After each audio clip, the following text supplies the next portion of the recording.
en effet comment tout cela a émergé, Monsieur Sticker, et comment l'histoire va éclairer un certain nombre de sujets dont vient de parler Monsieur et qui ont peut-être déjà existé et qui ont eu des solutions. Merci. Eh bien, je commencerai par vous dire que je ferai hérétique par rapport à mon titre, parce que, en fait, dans l'histoire, sur la longue durée, il y a énormément de discours sur les personnes handicapées, qu'on appelait les infirmes, etc. Dans les mythes, dans les religions, il y a surabondance de discours. Mais jamais il n'y a de discours tenus par les personnes concernées. Et ces discours relèvent de représentations, de systèmes de pensée relatifs à la signification qu'on veut donner aux personnes handicapées, signification religieuse, signification mythique, sur leur origine, leur place dans la nature, etc. Et la question majeure tout au long des siècles, jusqu'au moment où je vais en venir, c'est la question du pourquoi. Pourquoi y a-t-il des gens différents, des gens... et on cherche donc des raisons. Mais les personnes concernées sont dans le silence le plus absolu. Et à un moment donné, au début du XXe siècle, du XIXe siècle, pardon, il y a une nouvelle question qui s'est levée. C'est plus seulement la question du pourquoi ça existe, mais comment les sociétés traitent-elles exactement les personnes concernées. Et avec les travaux, par exemple, d'un homme comme Canguilhem, comme Georges Canguilhem, qui a montré qu'au fond, il n'y avait pas d'anormalité, que tous les êtres vivants ont leur normalité, ou les travaux de Michel Foucault qui ont montré que la société était essentiellement disciplinaire, panoptique, punitive, et donc il a mis en relief que c'était de la construction sociale. Et donc, à partir de là, il y a une nouvelle notion qu'on voit apparaître, c'est celle de normalité. C'est-à-dire qu'on considère chez les humains, mais ça c'est nouveau, parce que, encore une fois, le discours avant était un discours sûr, mais pas du tout un discours à partir des dispositifs mis en place. Et je voudrais insister là-dessus parce qu'il y a une nouvelle notion de normalité qui est arrivée, mais qui va permettre justement l'émergence d'une parole propre aux personnes handicapées, parce qu'à partir du moment où on se pose la question de la normalité, on remet en question la normalité de la validité. Et la validité commence à vaciller, et on lui demande des comptes, car elle se prétend représentative de la normalité. Et dès lors, les personnes peuvent s'exprimer et interroger les mécanismes sociaux, les constructions sociales. Et historiquement parlant, je crois que c'est là qu'il faut situer le commencement et la possibilité de la prise de parole des personnes handicapées. Et la prise de parole des personnes handicapées, c'est le commencement et même la base de leur participation. C'est la prise de parole. Donc, il y a bien un silence de l'histoire sur la condition, sur la situation réelle des personnes dites handicapées, alors même qu'on en parlait, et parfois abondamment. Et donc, je vais me placer à ce moment du surgissement de la parole propre des personnes concernées, Et évidemment, je dois partir, de ces fameuses années 60 dont le prédécesseur ici vient d'en parler. Bon, je pense que on a suffisamment parlé et suffisamment exploité, si j'ose dire, cette émergence à partir du mouvement en Californie, le mouvement des Américains, etc., l'Independent Living, le DPI et tout ça.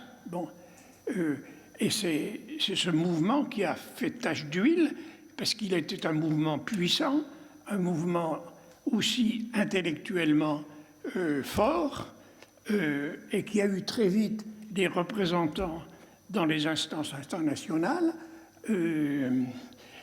Mais je voudrais quand même ne pas oublier, et ici en particulier, le mouvement de la prise de parole importante des personnes handicapées au moment de la loi de 75. Alors on connaît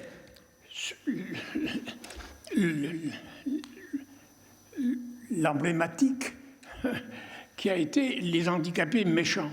Mais les handicapés méchants ont caché tout un mouvement de revendication. Et ici même, il y a des gens qui ont connu cette période. Et pour citer quelqu'un qui n'est pas ici sûrement, mais il faut rappeler l'importance, par exemple, de Jean-Marc Bardo et d'autres, de Vincent Assante, et puis de vous-même qui êtes ici présent. Donc, il y a eu un surgissement là, très très important de la parole. Et j'insiste sur le fait que la prise de parole, c'est essentiel pour la participation. Parce que si les gens se taisent, et si les gens n'ont pas la possibilité de s'exprimer, d'avoir la parole et de prendre part au débat, il n'y a rien qui se passe. Et comme l'a bien vu d'ailleurs Michel de Certeau, qui a écrit un livre au moment de 68, qui s'appelait justement La prise de parole, il écrit ceci qui me paraît très intéressant pour nous. Ainsi s'affirme farouche, irrépressible, un droit nouveau, devenu identique au droit d'être un homme, enfin un humain, et non plus un client voué à la consommation ou un instrument utile à l'organisation anonyme de la société. Donc la prise de parole, comme celle qu'ont prise d'ailleurs dans les moments les femmes, les mouvements révolutionnaires, les homosexuels, etc., il fallait cette prise de parole. Et cette prise de parole me semble absolument décisive pour la question de la participation, quels que soient les modèles de participation dans lesquels on peut se couler. En tous les cas, c'est le fondement même de la participation. Et je voudrais ici prendre deux exemples de la participation récente, de la parole participative, sur un problème qui est pour moi très important, qui est le problème de la sexualité des personnes handicapées, parce que le problème de la sexualité, évidemment, a été jusqu'alors le problème tabou. C'était ce dont on ne voulait pas parler, ce dont on ne pouvait pas parler. Et donc, c'est intéressant de voir ce qui s'est passé. Je prendrai deux exemples. Un premier exemple, dans les années 95, à peu près, la question de la stérilisation des jeunes femmes handicapées mentales s'est posée. Et la plupart des associations et des directeurs d'établissements, etc., et il y avait même eu un texte proposé au vote du Parlement qui remettait la décision de la stérilisation entre les mains des parents ou des directeurs d'établissements. Ça a été un tollé et on a fini par faire une loi quand même. qui s'est inscrite d'ailleurs dans une loi relative à l'IVG, où il y avait la possibilité, en dernier recours, au juge des tutelles de prendre la décision. Mais ça n'a pas été suffisant, parce que là encore, c'était malgré tout la possibilité d'ôter à ces jeunes femmes la parole sur leur propre corps. Mais ça a été une lutte difficile et elle n'est pas forcément complètement terminée. Alors cet exemple, c'était pour vous montrer que la parole a été très difficile et qu'elle a été tellement empêchée souvent, mais finalement elle a quand même surgi. Le deuxième exemple rapide que je vais prendre, c'est évidemment sur la sexualité, les mouvements actuels. Alors là, on est enfin, si j'ose dire, dans une prise de parole claire, forte, etc. Bon, je ne vais pas rappeler ici tout ce qui s'est joué et tout ce qui se joue autour, par exemple, de l'aide à la sexualité. Et donc là, enfin, les personnes handicapées jouent le premier rôle et c'est eux qui décident de la façon dont ils veulent exercer leur sexualité et en demandant aux besoins des aides, etc. Mais là, on a la manifestation d'une parole qui est maintenant complètement acquise. Donc, vous voyez, on est passé de moments où on avait peur, et on continue encore à avoir peur, de la sexualité des personnes handicapées, à un moment où la parole est enfin complètement libre. Voilà ce que je voulais vous dire pour vous montrer que les deux aspects que je viens d'évoquer, d'une part, donc, une manifestation bruyante et publique actuellement revendiquant un droit à la sexualité, et d'autre part, le frein très fort mis sur le consentement à disposer de son corps, qui montre encore une fois que la parole des personnes handicapées se libère, mais elle se libère avec beaucoup de difficultés. Et il ne faut jamais oublier que leur parole risque toujours d'être mise sous le boisseau. Voilà. Merci. Merci beaucoup. Attendez, restez parmi nous parce qu'il y a peut-être l'une ou l'autre question dans la salle, ou pas encore. Le temps que la salle, que le micro arrive peut-être, etc. Je voulais, on en avait parlé, Monsieur Sticker, par téléphone. Prendre la parole, en effet, ça peut être une bonne chose, mais parfois, vous me disiez, parfois la parole est mal prise. Hein, parfois la parole est mal prise. Mal prise, ah ben oui. Alors, on voit bien que c'est compliqué, puisque, de fait, quand, dans ces exemples-là que vous citez, c'est une parole qui doit être prise et qui est radicale. Et on voit bien qu'on a beaucoup de difficultés à travailler sur ces questions-là, parce qu'il va falloir se positionner de manière radicale. Alors, est-ce que vous pouvez nous dire d'autres éléments sur cette parole mal prise dans les travaux que vous avez menés sur cette histoire du handicap et de son évolution? On peut reprendre l'exemple des jeunes filles, des jeunes femmes handicapées mentales que je viens d'évoquer. C'est-à-dire que leur parole devait être accompagnée, devait être aidée pour qu'elles puissent exprimer véritablement une parole vraie sur leur propre corps, sur leur propre existence. Donc il fallait mettre en route des méthodes, des pédagogies pour obtenir cette parole. Donc, autrement, la parole est effectivement, ou bien elle est inexistante, ou bien elle peut dérailler un peu n'importe comment. Donc, évidemment, une parole doit être accompagnée, comme toute autre chose d'ailleurs.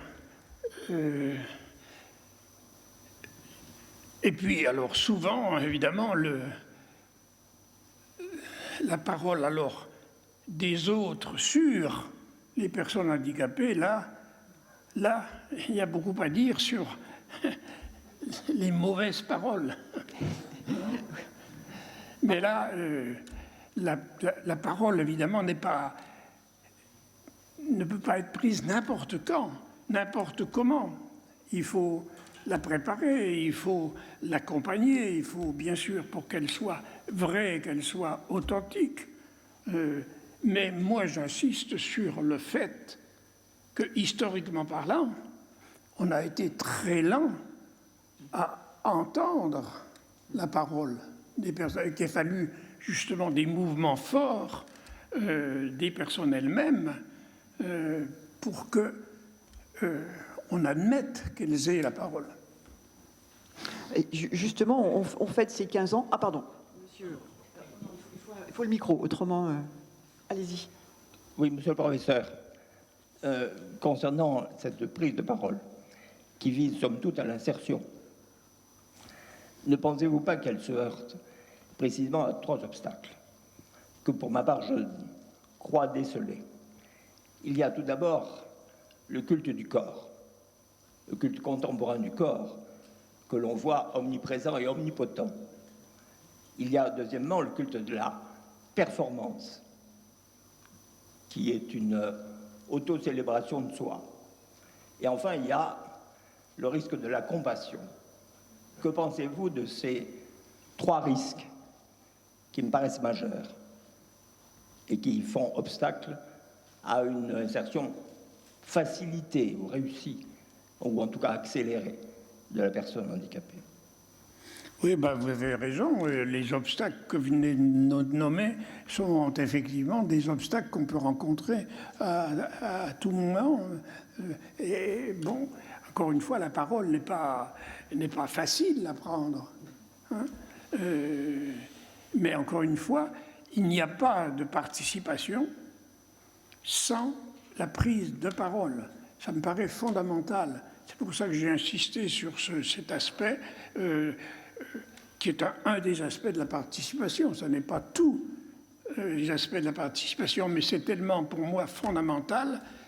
Et l'histoire a montré que c'était tellement difficile, et en même temps que c'était la condition pour l'émancipation et pour la participation.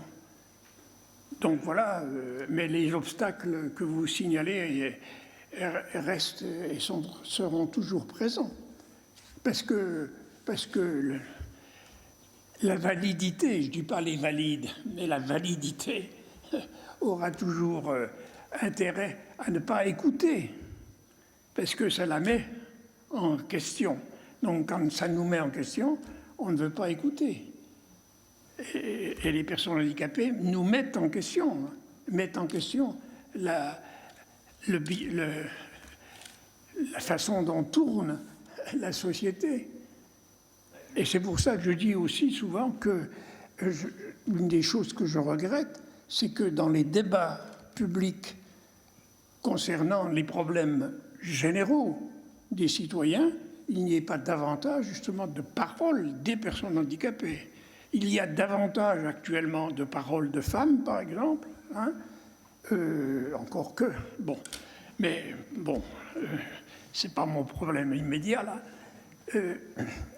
Mais la personne, alors on veut bien les écouter encore un peu sur ce qui les concerne eux, mais écouter la parole des personnes handicapées sur des problèmes de tout le monde, là c'est encore rare. C'est rare que dans un débat, je ne sais pas, sur la participation politique, enfin, ou sur des questions politiques, on demande d'écouter et d'entendre la parole propre des personnes handicapées. C'est un droit à l'indifférence que je crois les personnes handicapées réclament. Hein, celui qui consiste à mais c'est ne un droit pas tout être court, différent. hein, je veux dire. Voilà, tout à fait. Mais le représentant du GIP que je suis ne peut que souscrire entièrement à vos propos. je me fais l'avocat tout d'un coup, là j'y pense. Votre collectif, là, mais votre collectif, non seulement il doit être écouté sur les questions qui vous concernent spécifiquement, et encore faut-il déjà que ça soit fait, mais enfin, mais pourquoi un collectif comme ça n'interviendrait pas dans tous les débats de la société, le logement, le travail, la famille, enfin que sais-je moi. Je laisse le collectif répondre. Non, mais je laisse... Non, attends, il y a encore une question. Je peux avoir une micro-cravate? Ça marche, ça marche. Non, ça marche ou pas? D'accord. Juste pour dire que je pense que c'est une question de légitimité de la parole des personnes qui vivent des difficultés ou des situations d'empêchement.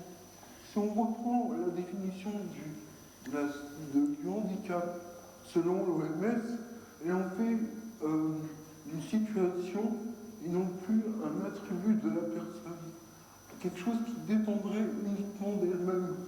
Et cette situation, en fait, elle dépend aussi, et peut-être même surtout, de l'environnement dans lequel elle vit.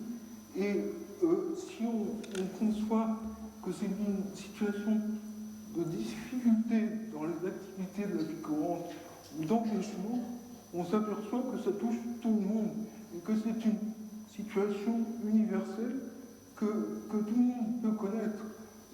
Par exemple, moi aujourd'hui, pour parler, je ne suis pas en situation de handicap, je ne me sens pas handicapé. Pour éduquer mes enfants, par exemple, je ne me suis pas senti handicapé. J'ai eu des difficultés comme beaucoup d'autres parents, mais comme tout parent d'ailleurs, je vais dire. Mais voilà, et c'est donc relatif à un environnement et à une interaction entre l'individu et l'environnement. Et je pense que ça pose une question essentielle sur qui parle, pourquoi et pourquoi on voudrait bien l'écouter et qu'est-ce qu'il a à en dire. Et peu importe qu'il ait des difficultés de santé ou pas, parce que des difficultés de santé, tout le monde peut en avoir, tout le monde va en avoir. Et je pense que c'est une question de représentation de ce que c'est que le handicap en termes de situation. Qu'est-ce que vous en pensez, monsieur Sticker? Oui, enfin, j'ai pas tout à fait... Je suis un peu sourd. mais, monsieur Sticker, je suis sûr que vous comprenez. Oui, mais alors, j'ai pas... La question, enfin... Est-ce que j'ai bien compris, oui, tout à l'heure non plus à monsieur, il y a des choses qui m'ont un peu échappé. Alors, voilà le problème. Alors, si je réponds à côté, hein, vous m'excuserez. Non, c'est parler de la situation de handicap. C'est ça. C'est plutôt une situation en fonction de l'environnement qui nous entoure, plutôt que quelque chose... La question que vous posiez, si j'ai bien compris, c'était la question comment votre collectif, par exemple, peut attirer l'attention sur le fait que le public comprenne votre situation. Non, c'est pas ça. Pas tout à fait, mais... Non, mais dites-moi. Pas tout à fait, mais en effet, l'environnement, la situation de la personne en situation de handicap est liée à son environnement. Ah oui, ben, alors là on peut faire un chapitre, évidemment. Ben oui, mais parce que effectivement, le grand acquis d'ailleurs de ces années que j'évoquais, c'est précisément d'avoir mis l'accent, d'avoir déplacé enfin l'accent de la déficience de la personne sur les facteurs qui constituent tous les obstacles possibles et imaginables sur la route, enfin sur des personnes handicapées. Ce qui met le doigt fortement alors sur cette fameuse question, mais je ne voudrais pas manger sur les plates-bandes de mon successeur, ce qui met la question sur la société inclusive. Mais la société inclusive, c'est pas le fait de mettre un enfant dans une école. C'est pas ça. La société inclusive, c'est de transformer l'ensemble des dispositifs et des dispositions sociales afin qu'elle puisse accueillir l'ensemble des citoyens avec leurs différences, qu'elles soient fortes ou qu'elles soient moins fortes. Mais la société inclusive, c'est du côté de la société, c'est pas du côté de l'individu. Or, on continue à parler en termes de société inclusive de travers. Et le discours même officiel, moi j'ai pas peur, hein, le discours de l'ancienne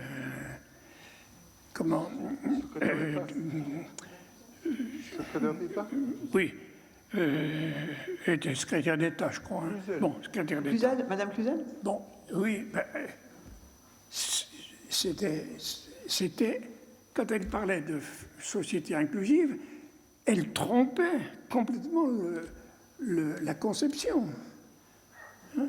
Et c'est ça, alors là, vous avez un gros sujet, justement, à répandre dans tous les débats de société pour montrer que tout le monde, enfin toutes les institutions doivent se poser la question de savoir comment elles peuvent se transformer pour accueillir et faire vivre à leur sein les personnes les plus différentes. Et pas seulement les personnes handicapées comme telles, mais tous ceux qui ont aussi des caractéristiques différentes au point de vue de la religion, au point de vue de la couleur de peau, au point de vue de tout ce qu'on veut. Hein. C'est là que la fameuse intersectionnalité a un sens aussi. Mais enfin, on ne peut pas parler de tout d'un coup. Non, et peut-être, y a-t-il une question quelque part? Oui. Elle arrive, elle arrive. C'était ça votre question? Non. Une partie, une partie. Je pourrais compléter. Oui. Il y a une autre question là. Allez-y, monsieur. Alors moi, je voudrais revenir sur les sigles. Sur les sigles. Style PMR, personne à mobilité réduite. Ah, les sigles. Ouais, les sigles. Alors moi, je trouve que c'est la société qui nous réduit notre mobilité parce qu'elle n'est pas adaptée. Moi, je préfère parler de PMA, personne à mobilité adaptée, parce que c'est moi qui s'adapte à la société. C'est pas l'inverse, c'est pas la société qui s'adapte à moi, parce que sinon, j'aurais rien fait, mais c'est moi qui m'adapte à la société. Je crois que la question de monsieur, c'est lié à l'importance des mots. Et pour le coup, non, mais... c'est moins qu'un mot, peut-être, un sigle. Ou un sigle, c'est la concentration de plusieurs mots. De toute façon, il n'y a aucun vocabulaire qui est adéquat. Personne handicapée, personne en situation de handicap, mais tout le monde n'est pas... On peut avoir des déficiences et ne pas être en situation de handicap, etc. Maintenant, il y avait autrement capable. Mais autrement capable, c'est la même chose. C'est encore stigmatisant. Parce que si vous êtes autrement capable, c'est qu'il y a des gens qui sont différents de vous. Donc, il n'y a pas de bon vocabulaire. Et sur la question de l'adaptation, je pense que l'adaptation, elle est bien sûr réciproque. Si l'individu ne fait rien, la société pourra toujours se transformer. Si l'individu ne veut pas s'adapter à un minimum, mais quand même, le mouvement qui manque le plus actuellement, c'est l'autre. C'est le mouvement de la société qui ne se transforme pas suffisamment pour, encore une fois, accepter l'ensemble des citoyens, quel que soit leur... Et à ce moment-là, à la limite, c'est une utopie, hein, mais enfin, à la limite, il n'y a plus besoin de loi spécifique. Il n'y a plus besoin de classifier les gens ou de leur dire, voilà, vous êtes comme ça et vous pouvez vivre comme vous êtes. Mais ça, encore une fois, c'est une utopie. C'est une utopie, mais l'utopie, il faut aussi la poser. Parce que si on ne pose jamais d'utopie, on n'avance jamais. Oui, est-ce que c'est le conseil que vous pourriez nous donner, alors, monsieur Sticker, de poser des utopies? De poser des utopies, parce que M. Elgar nous disait, on est un peu perdu dans cette question de participation. La société inclusive, c'est une utopie. C'est une utopie encore, parce que justement, on est tellement loin de ça. On a l'impression d'avoir beaucoup avancé quand même. Mais on a avancé. Ah non, mais ça cadre. Vous trouvez que, par exemple, à l'école, pardon, allez-y. On n'a pas entendu hein, votre... Ah, on Je recule. ne suis pas d'accord avec ça. Moi, je trouve que Qu'est-ce qu'il a dit, monsieur? on a tendance à reculer maintenant. On n'avance pas comme il faudrait. On recule un peu. Quand il y a quelque chose qui embête la politique, ils trouvent toujours le moyen de reculer. Non, ben, si on recule, justement, il faut réavancer. Mais bon, je retiens l'idée de trouver un horizon, en tous les cas. Trouver un horizon commun. Je prends l'exemple de l'école. Actuellement, en France au moins, dans beaucoup d'autres pays, qu'est-ce qu'on fait? On met une AVS, enfin, ou un AVS, enfin, il ne s'appelle plus comme ça, mais ça ne fait rien. Bon, à la disposition des enfants, mais là, qu'est-ce que c'est ça? C'est une vue individualiste. On leur donne à chacun un bâton, si j'ose dire, sans jeu de mots, pour marcher avec les autres dans les...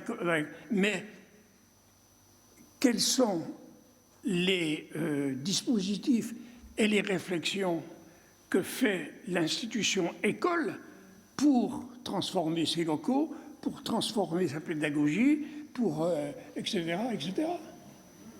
Et il n'y a personne dans le corps enseignant qui dit « mais attention, bon ». Et donc, on prend les choses encore à l'envers et on reste sur le fameux modèle individuel, en finale. Donc, on peut encore... On peut encore travailler et transformer la société. on peut C'est se ça mettre que vous voulez quelques horizons devant soi. Mais je sais bien qu'un horizon, on ne l'atteint jamais. Mais si on ne met pas d'horizon, on reste sur place. Donc, il nous faut trouver un horizon. Donc il faut des utopies, il faut et si on ne veut pas appeler ça des utopies, il faut en tous les cas des directions fortes et qui permettent d'essayer d'y aller. Et la société inclusive en fait partie, mais à condition, encore une fois, de bien la comprendre. Et en fait, souvent on remplace un mot par un autre. Alors on ne veut plus parler d'intégration, mais qu'est-ce qu'on fait là? Actuellement, on fait de l'intégration un peu plus élargie, mais on n'a pas changé de modèle. Vincent Harel voulait poser encore une question, mais ce sera la dernière peut-être avant la pause. Oui, le micro, s'il vous plaît, merci. Non, vous parlez de décalage, et je crois que c'est le bon mot par rapport à toutes les étiquettes qu'on peut mettre sur les individus, sur des groupes d'individus. Si, par exemple, on s'interroge sur la notion de difficulté ou d'empêchement dans la vie quotidienne, qu'est-ce que tout le monde fait quand on rencontre une difficulté? On commence déjà à réfléchir, à demander à la vie autour de soi, à prendre en compte peut-être une certaine altérité de ce qui n'est pas le soi, et j'allais dire, la participation est peut-être une solution pour trouver des solutions dont personne n'a pensé auparavant et qui seraient utiles à tous. Je pense que c'est ça peut-être le sens d'une participation qui soit la plus constructive et la plus positive possible. C'est de sortir des étiquettes qu'on nous attribue, qui nous réduisent à pas grand-chose en fin de compte, alors qu'on est autrement complexe que ce qu'on veut bien faire voir. Et voilà, c'est ce que je veux dire. C'est pas vraiment une question, Vincent, on va dire. C'est plutôt, c'est pas vraiment une question. C'est plutôt cet horizon vers lequel on pourrait aller si Vincent Harel, bientôt président. Voilà. Eh ben, écoutez, merci. Je pense que Monsieur Sticker, merci à vous.